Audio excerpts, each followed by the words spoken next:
La persécution de ceux accusés de sorcellerie est l'un des chapitres les plus sombres et les plus perturbants de l'histoire. Animés par la peur de l'inconnu et alimentés par des superstitions profondément ancrées, des communautés entières se sont retournées contre ceux qu'elles croyaient être les porteurs de pouvoirs sombres. Ces accusations, souvent sans fondement, ont déclenché une vague de châtiments brutaux visant non seulement à infliger une souffrance insupportable, mais aussi à envoyer un message de contrôle et d'obéissance. Les méthodes employées pour punir ceux suspectés de sorcellerie étaient marquées par la cruauté. Conçues pour causer de l'agonie et de l'humiliation publique, ces pratiques se sont étendues des villages ruraux d'Europe aux régions les plus éloignées des colonies américaines. Chaque punition était empreinte de symbolismes terrifiants cherchant à éradiquer toute trace de supposée hérésie, souvent par des procédés aussi atroces qu'inimaginables. Ce sombre chapitre de l'histoire reflète comment la peur, associée à l'ardeur religieuse et à l'ignorance, peut déclencher la violence la plus impitoyable, laissant des cicatrices indélébiles dans la mémoire collective. Les chasses aux sorcières. Les chasses aux sorcières sont l'un des épisodes les plus sombres et les plus complexes de l'histoire, marqués par la persécution de masse de personnes accusées de sorcellerie entre le XVe et le XVIIIe siècle. Ce phénomène ne se limitait pas à une région ou une culture spécifique, mais s'est propagé à travers l'Europe et l'Amérique, laissant un impact dévastateur sur des communautés entières. Des milliers de personnes, principalement des femmes, ont été victimes d'une combinaison de superstitions, de ferveur religieuse et de tensions sociales, entraînant des procès arbitraires et des sentences sévères. Pendant la Renaissance et la période moderne, l'Europe a connu d'importantes transformations sociales et économiques, ainsi qu'une série de catastrophes naturelles, d'épidémies et de famines. Dans ce contexte de crise, la sorcellerie est devenue un bouc émissaire commode, un moyen d'attribuer la responsabilité des problèmes à des facteurs externes et inconnus. On croyait que ceux qui pratiquèrent la sorcellerie étaient en pacte avec le diable et utilisaient des pouvoirs surnaturels pour causer des torts, défiant non seulement les lois humaines mais aussi l'ordre divin. L'Église a joué un rôle central dans la conceptualisation de la sorcellerie comme une menace. Pendant le Moyen Âge, les autorités ecclésiastiques avaient déjà associé la sorcellerie à l'hérésie, mais c'est au XVe siècle que cette idée est devenue plus systématique. La publication du Malleus Maleficarum en 1487, un manuel rédigé par les inquisiteurs Heinrich Kramer et Jakob Sprenger, a marqué un tournant. Ce texte, qui fournissait des lignes directrices pour identifier et poursuivre les sorcières suspectées, a été largement accepté par les tribunaux religieux et civils. Son impact a été significatif, car il non seulement légitimait les chasses aux sorcières, mais encourait également leur expansion en fournissant des méthodes détaillées pour l'enquête et le châtiment. Le rôle de l'autorité civile a également été crucial. Dans de nombreux cas, les procès en sorcellerie n'étaient pas menés uniquement par l'Église, mais impliquèrent également les tribunaux locaux, surtout dans des régions comme l'Allemagne, la France et l'Écosse. Ces procès étaient souvent alimentés par des tensions communautaires, des conflits économiques ou des querelles personnelles.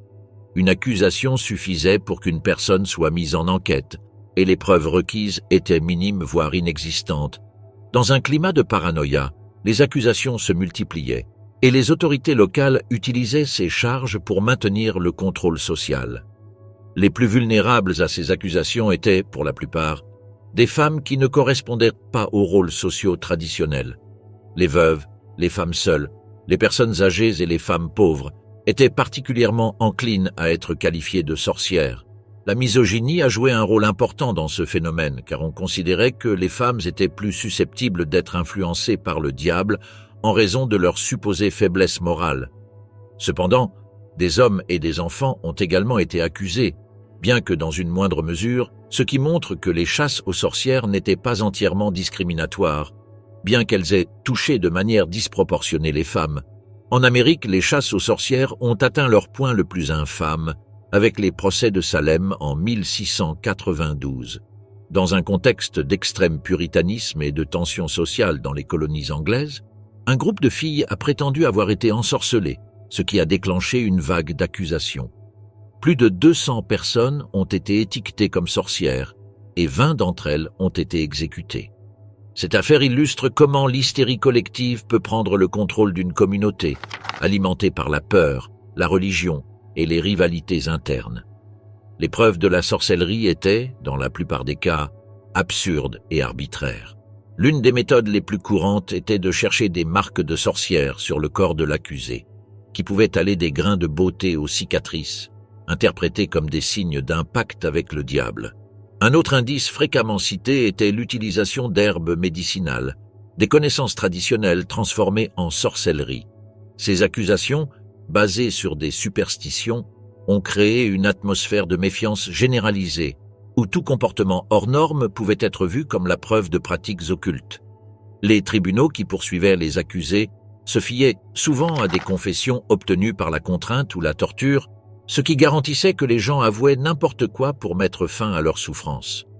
Ces confessions condamnaient non seulement les accusés, mais servaient également à identifier d'autres prétendus complices, élargissant ainsi l'ampleur des chasses. Ce cycle vicieux d'accusations et de confessions a perpétué la paranoïa pendant des décennies.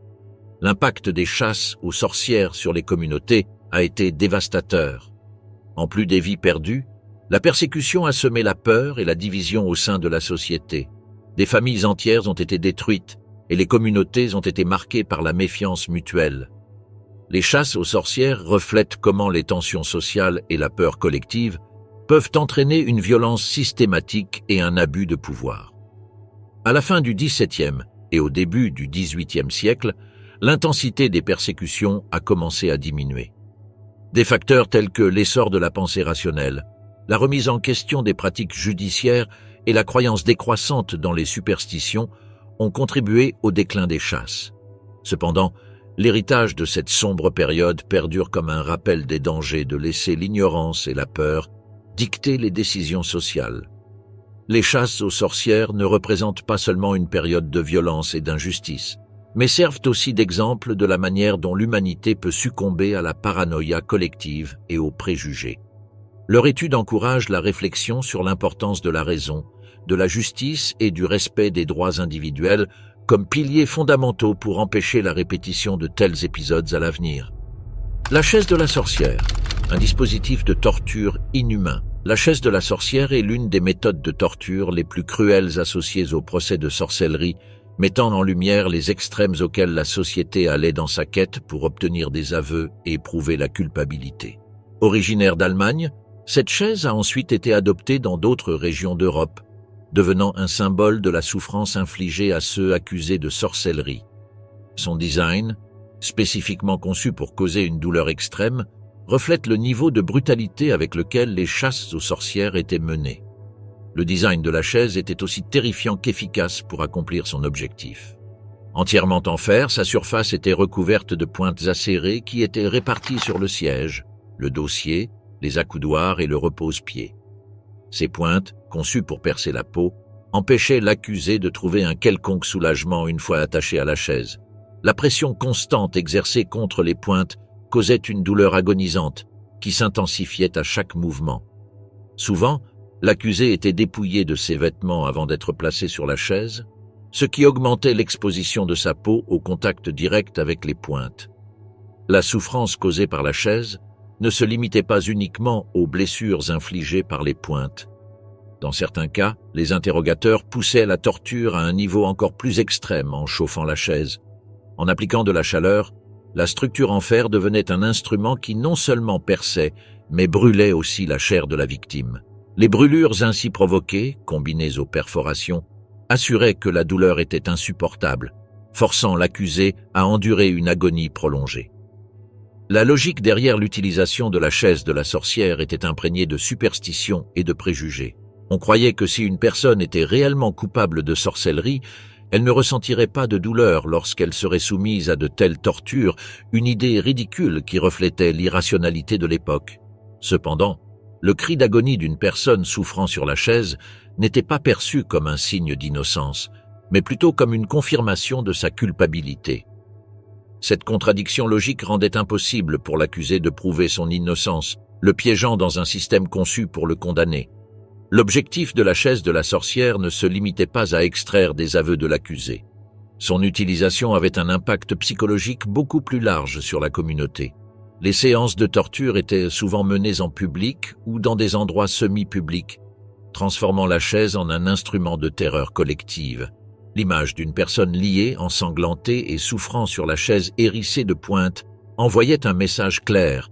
Remettre en question les autorités ou s'écarter des normes sociales pouvait avoir de terribles conséquences.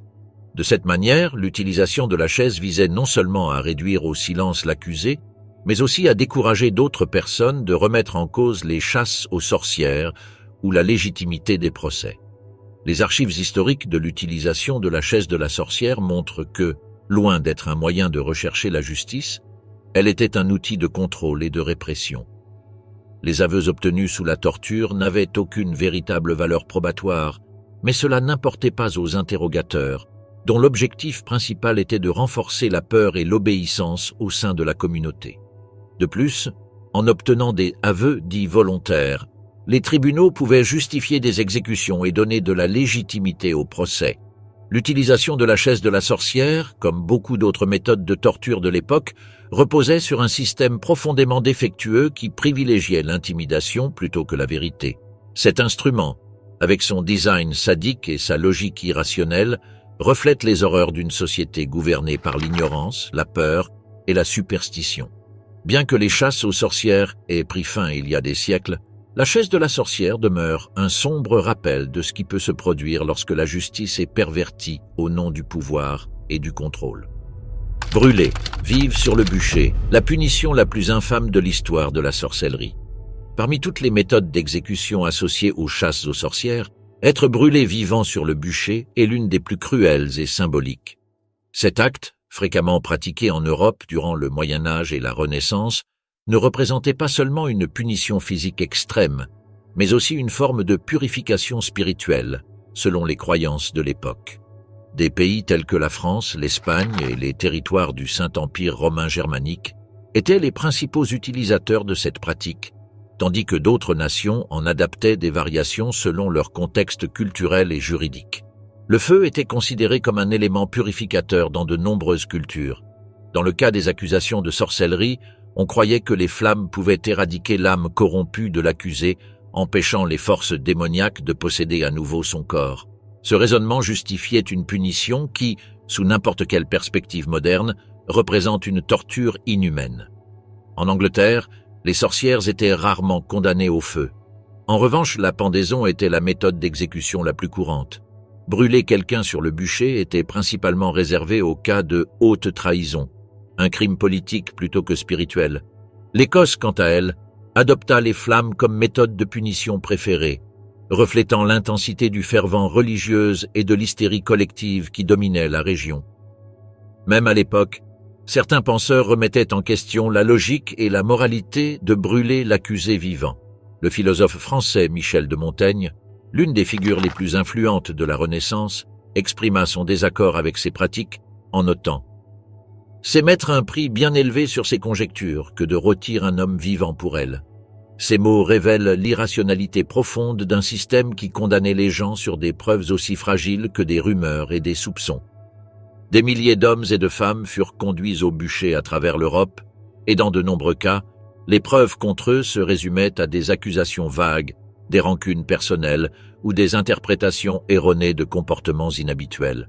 Les chasses aux sorcières étaient alimentées par la peur collective, atteignant leur apogée dans le spectacle des exécutions publiques. La souffrance des victimes était indescriptible. L'acte de brûler vivant garantissait une mort lente et agonisante, marquée par des cris déchirants qui, selon les témoins, résonnèrent longtemps après que les flammes se soient éteintes. En plus de l'horreur physique, ces exécutions étaient conçues pour terrifier la population, consolidant ainsi le contrôle social et religieux. Le mort de la sorcière, silence et humiliation dans l'histoire. Le mort de la sorcière, également connu sous le nom de mort des commères ou Branks, était un instrument cruel conçu non seulement pour punir, mais aussi pour humilier publiquement les personnes accusées de comportements indésirables. Cet appareil, principalement utilisé en Angleterre et en Écosse, symbolisait le contrôle social strict de l'époque, en particulier sur les femmes qui défiaient les normes établies. Le mort consistait en une structure métallique placée sur la tête de la victime comme une cage. Sa caractéristique, la plus distinctive, était une plaque avec des pointes placées à l'intérieur de la bouche, appuyant contre la langue ou le palais. Si la victime tentait de parler, les pointes causaient une douleur intense, la réduisant ainsi au silence. Bien que cet appareil soit couramment associé aux accusations de sorcellerie, son utilisation n'était pas exclusivement réservée aux prétendues sorcières. Il était également appliqué aux femmes considérées comme problématiques ou commères, un terme utilisé pour désigner celles perçues comme trop bruyantes, argumentatives ou perturbatrices dans la sphère publique ou domestique. Le mort de la sorcière n'infligeait pas seulement une douleur physique, il comportait aussi un fort élément d'humiliation. Les victimes étaient souvent forcées de défiler dans les rues en portant l'appareil, un spectacle public destiné à les soumettre au mépris de la communauté. Ce rituel visait à réaffirmer les normes sociales, en honteux quiconque osait les défier. L'imposition du mort était une déclaration silencieuse mais puissante de contrôle.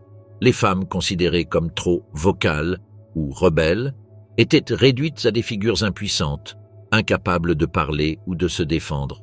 Cela renforçait les structures patriarcales de l'époque où le silence et la soumission étaient attendus, particulièrement de la part des femmes. L'utilisation du morse reflète une période historique où l'expression individuelle, surtout chez les femmes, était perçue comme une menace. Tout comportement défiant les normes sociales ou religieuses était rapidement puni, et des dispositifs comme le mort de la sorcière servaient d'outils pour maintenir l'ordre établi. De plus, son association à la sorcellerie met en lumière la manière dont les femmes accusées de cette pratique étaient considérées comme doublement transgressives, non seulement pour pratiquer la magie supposée, mais aussi pour ne pas se conformer à l'idéal d'obéissance et de discrétion. Cet appareil, au-delà d'être une punition physique, était un instrument symbolique représentant le contrôle absolu sur le corps et la voix des victimes. Exécution par pendaison, une fin tordue pour les accusés de sorcellerie. Au cours des XVIe et XVIIe siècles, la pendaison est devenue la méthode d'exécution prédominante pour ceux condamnés pour sorcellerie en Angleterre et dans certaines parties de l'Amérique coloniale. Bien qu'elle soit considérée comme une punition légèrement plus humaine, comparée à la brutale brûlure sur le bûcher, la pendaison demeurait une forme de mort cruelle et humiliante qui marquait la vie des communautés où ces exécutions avaient lieu. La pendaison n'était pas seulement utilisée comme moyen de punition, mais aussi comme avertissement public. Les exécutions se déroulaient dans des espaces ouverts, souvent devant de grandes foules. Ces événements servaient de rappel visuel des conséquences de défier les normes religieuses et sociales. La mort de l'accusé, souvent lente et douloureuse, renforçait la peur collective des sorcières et consolidait l'autorité des institutions qui les persécutaient. Dans l'Amérique coloniale, les procès des sorcières de Salem en 1692 sont l'un des exemples les plus emblématiques de ce type d'exécution. Lors de ces événements, 20 personnes, principalement des femmes, furent pendues après avoir été accusées de pratiquer la sorcellerie, reflétant comment la peur de l'inconnu pouvait mener à des tragédies collectives. En Angleterre, au XVIIe siècle, des figures telles que Sir Thomas Browne, un médecin et écrivain influent, défendaient ouvertement la croyance en la sorcellerie.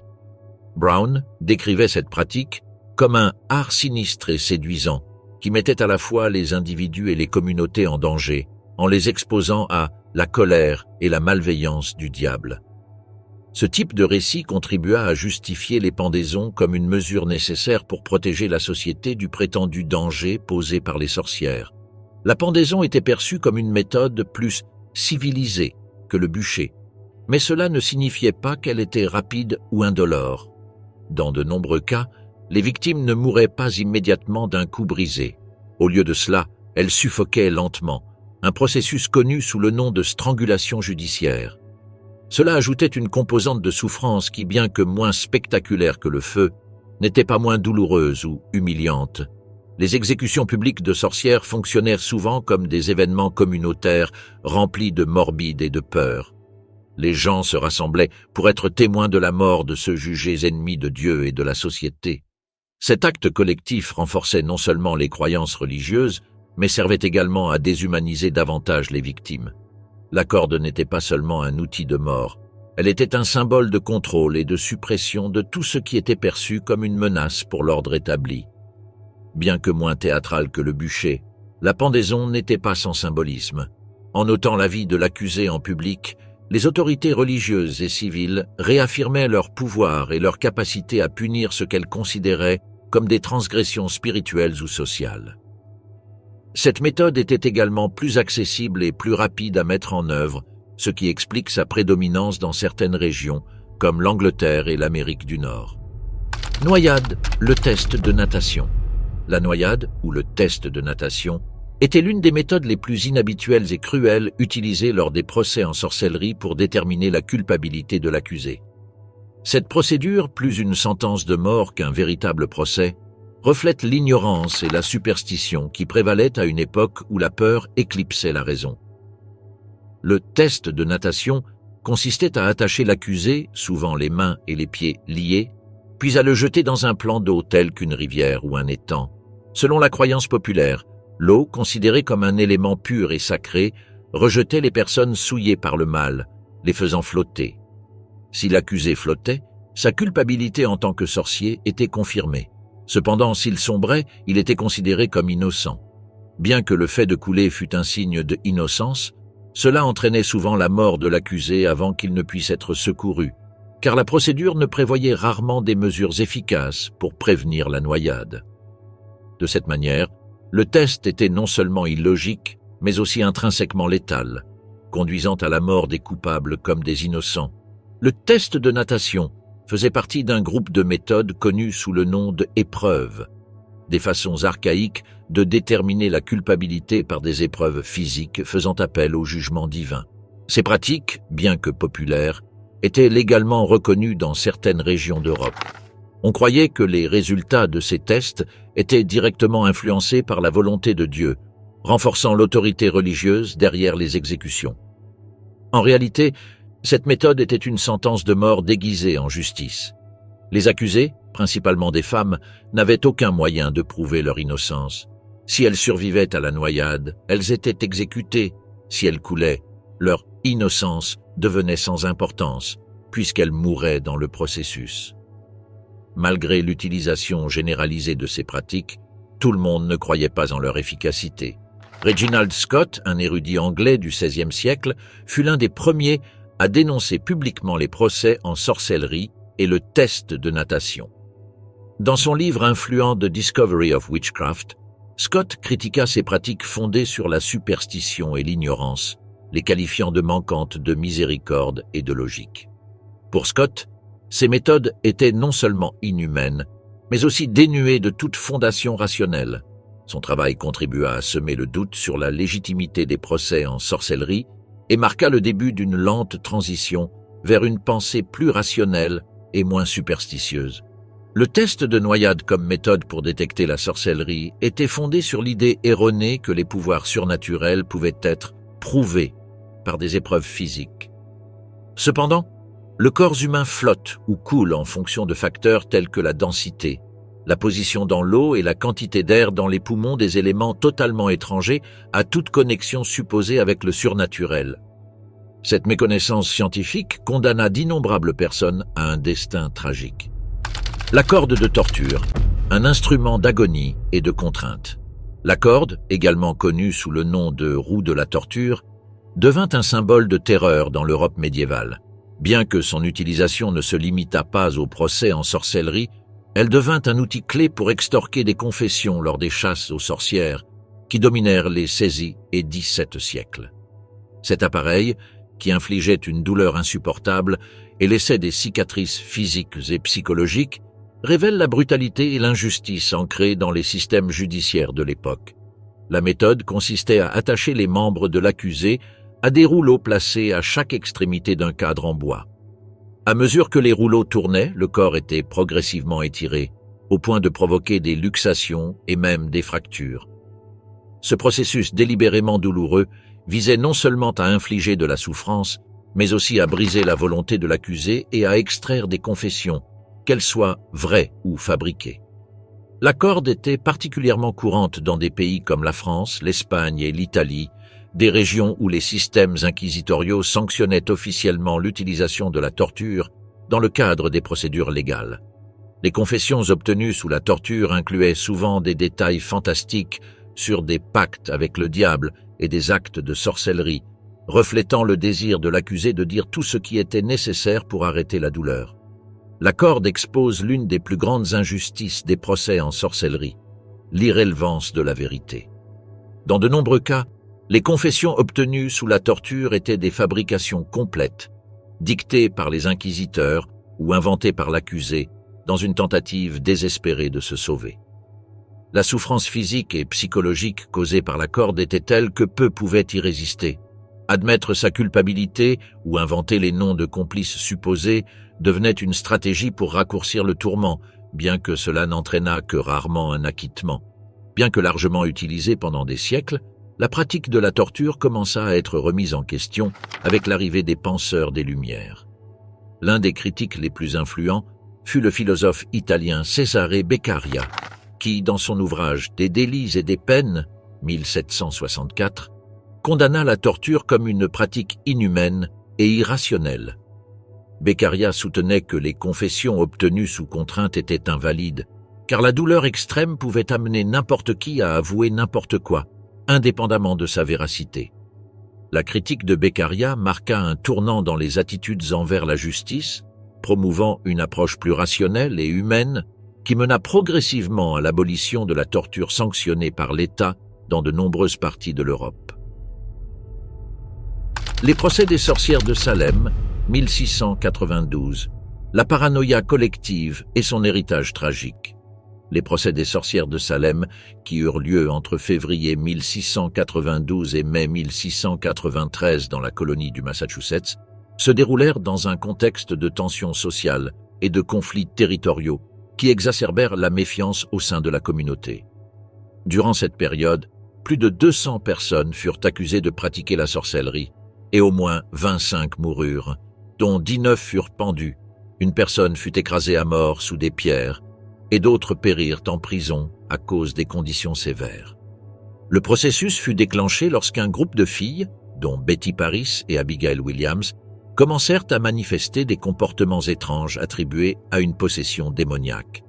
Leurs accusations, initialement dirigées contre des femmes marginalisées comme Tituba, Sarah Good et Sarah Osborne, se propagèrent rapidement à d'autres membres respectables de la communauté, augmentant la paranoïa généralisée. Tituba, une esclave née dans les Caraïbes, avoua non seulement sous pression, mais donna également des détails sur des réunions avec le diable, ce qui prêta crédibilité aux soupçons des leaders religieux et civils. Parmi les victimes les plus notables figurait Giles Corey, un homme âgé qui refusa de plaider coupable ou innocent. En conséquence, il fut soumis à un pressage avec des pierres, une méthode de torture dans laquelle des poids étaient placés sur le corps jusqu'à la mort. Son cas met en lumière la brutalité des pratiques légales utilisées pour extorquer des déclarations. Rebecca Nurse, une femme âgée respectée et membre dévoué de la communauté, fut également accusée et exécutée, bien que son cas ait suscité des doutes même parmi les juges en raison du manque de preuves solides. L'exécution de Nurse fut particulièrement choquante, car elle montra que personne, quelle que soit sa réputation, n'était à l'abri des accusations. Le processus judiciaire comprenait des méthodes spécifiques, telles que le test du toucher, dans lequel l'accusé devait toucher les victimes supposées pour voir si leurs attaques cessaient. Les confessions étaient également obtenues sous torture, une pratique qui, bien qu'officiellement illégale dans la colonie, était appliquée indirectement par des menaces et des conditions de prison insupportables. Les preuves spectrales des témoignages concernant des apparitions fantomatiques ou démoniaques jouaient également un rôle important dans les condamnations, bien qu'il s'agisse de preuves intangibles et subjectives. Les procès n'impliquaient pas seulement les victimes directes, mais aussi les membres de la communauté qui assistaient en tant que témoins, jurés et observateurs. L'implication de figures comme le révérend Samuel Parris, dont la fille et la nièce initièrent les accusations, et Cotton Mather, un ministre religieux éminent qui soutenait l'existence des sorcières, montrent comment les croyances religieuses et les structures de pouvoir de l'époque contribuèrent à l'escalade des événements. Cependant, tout le monde n'était pas d'accord. Des personnalités comme le juge Samuel Sewall admirent plus tard publiquement leur erreur et s'excusèrent pour les sentences. Les chasses aux sorcières représentent l'un des épisodes les plus sombres et les plus tragiques de l'histoire humaine, où la peur, l'ignorance et les préjugés sociaux s'entrelacèrent pour déclencher une vague de violence incontrôlée. Entre le XVe et le XVIIIe siècle, tant en Europe qu'en Amérique, des milliers de personnes, principalement des femmes vulnérables, furent persécutées et exécutées sous des accusations infondées de sorcellerie. Ce phénomène met en lumière non seulement la brutalité des méthodes utilisées, comme le fauteuil de la sorcière, la pendaison et le test de nage, mais aussi la profonde misogynie et le contrôle social qui prévalaient à l'époque. L'influence des institutions puissantes, comme l'Église et les autorités civiles, fut cruciale pour légitimer ces persécutions. Des textes comme le Malus Maleficarum fournirent un cadre théorique qui alimenta la ferveur anti-sorcellerie, facilitant ainsi la propagation des chasses. De plus, des événements emblématiques comme les procès de Salem et l'exécution d'Anna Goldie illustrent comment la paranoïa collective et l'absence de pensée rationnelle peuvent conduire à des injustices massives et à la destruction de communautés entières. Cependant, le déclin des chasses aux sorcières à la fin du XVIIIe siècle marqua le début d'une ère de pensée plus critique et humanitaire, portée par les idées des Lumières. Ce changement reflétait une prise de conscience croissante de l'importance de la raison, de la justice et des droits individuels, des éléments fondamentaux pour prévenir la répétition de telles atrocités. L'héritage des chasses aux sorcières sert de puissant rappel des dangers qui surgissent lorsque la peur et la superstition éclipsent la logique et l'empathie. Étudier ce chapitre sombre de l'histoire est essentiel pour promouvoir une société plus juste et tolérante, où la dignité humaine et la vérité prévalent sur les préjugés et l'intolérance.